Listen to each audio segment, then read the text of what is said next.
Welcome to JH.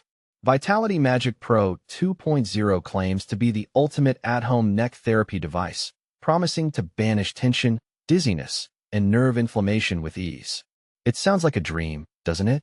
But before you open your wallet, let's see if this magic is actually just a disappearing act for your hard-earned cash.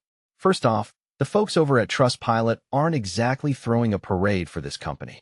Many users are calling it a straight-up scam, reporting that the touted 90-day return policy is about as real as a unicorn. People are getting the classic runaround, with customer service emails being ignored for weeks on end. Apparently, risk-free refund is just corporate speak for thanks for the donation. The company also boasts about being featured in heavy hitters like Healthline and Men's Health. It's a bold move, considering there are zero links or actual proof to back it up. I suppose featured in is the new marketing term for we once saw a copy of the magazine in a waiting room. Always verify before you buy into the hype, especially when the evidence is conveniently missing in action. Then we have the classic today only 51% discount. They throw in extra gifts and use high-pressure phrases to make you feel like you're missing out on the deal of the century.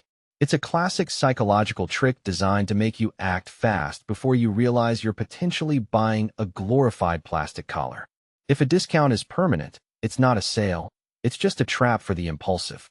This device supposedly fixes everything from neck strain and sleep issues to anxiety and even herniated discs. It's basically a miracle in a box, minus the actual miracle part. When a product claims to cure every ailment known to man without a single clinical study to support it, that's not just a red flag. It's a whole carnival of them.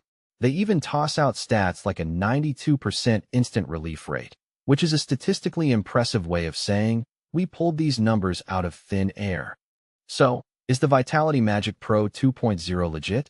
Between the unverified media claims, the ghosted customers, and the suspicious cure-all promises, this looks more like a marketing masterclass in deception than a medical breakthrough. You're probably better off getting a real massage or just resting your head on a bag of frozen peas. Thanks for watching till the end. Don't forget to subscribe for more honest updates that won't leave you on read.